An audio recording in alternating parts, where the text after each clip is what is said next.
नमस्कार। आप सुन रहे हैं द माइथोलॉजी रेडियो और आज के इस पॉडकास्ट में किस्सा महाभारत का युद्ध चल रहा था। दुर्योधन को लग रहा था कि उसकी तरफ भीष्म पितामह, द्रोणाचार्य, कृपाचार्य, कर्ण जैसे महारथी हैं और फिर भी युद्ध इतने दिन से चला आ रहा है और जीत हासिल नहीं हो रही। इसी से परेशान होकर दुर्योधन भीष्म पितामह तो व्यंग मारने लगा। भीष्म पितामह भी रोज रोज के तानों से क्रोधित होकर एक दिन घोषणा कर देते हैं कि वो कल पांडवों का वध कर देंगे। भीष्म पितामह की घोषणा का पता जब पांडवों के शिविर में चला तो वहां पर हलचल मच गई, क्योंकि हर किसी को पितामह की शक्तियों, उनके साहस और क्षमताओं के बारे में पता था। यही कारण था कि पांडवों को किसी अनिष्ट की आशंका सताने लगी।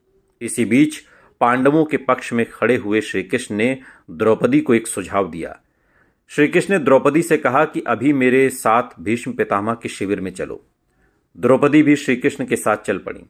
शिविर तक पहुंचने के बाद श्री कृष्ण ने द्रौपदी को अंदर जाने से पहले कुछ ऐसा कहा जिससे भीष्म पितामह के लिए नामुमकिन हो गया कि वो पांडवों का वध कर सके। आपको पता है कि क्या कहा था कृष्ण ने द्रौपदी से? कृष्ण ने द्रौपदी से कहा था कि अंदर जाकर भीष्म पितामह को प्रणाम करो। द्रौपदी ने बिल्कुल वैसा ही किया। वो अंदर गईं और जाकर भीष्म पितामह के आगे झुककर उन्हें प्रणाम किया। द्रौपदी के प्रणाम करते ही भीष्म पितामह ने उन्हें अखंड सौभाग्यवती भव का आशीर्वाद दे दिया। और फिर द्रौपदी से भीष्म पितामह ने पूछा कि वत्स, इतनी रात में अकेली यहां कैसे आई हो?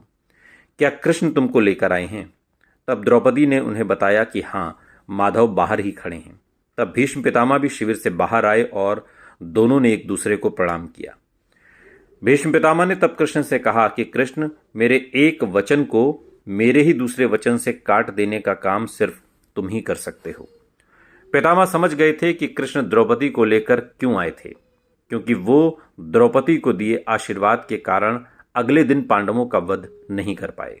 और इसके बाद शिविर से वापस लौटते वक्त श्री कृष्ण ने द्रौपदी को बताया कि तुम्हारे एक बार जाकर पितामह को प्रणाम करने से तुम्हारे पतियों को जीवन दान मिल गया। सोचो, अगर तुम प्रतिदिन भीष्म पितामह, धृतराष्ट्र, द्रोणाचार्य आदि को प्रणाम करती होती तो दुर्योधन, दुशासन आदि की पत्नियां भी पांडवों को प्रणाम करती होती तो शायद युद्ध की नौबत ही ना आती।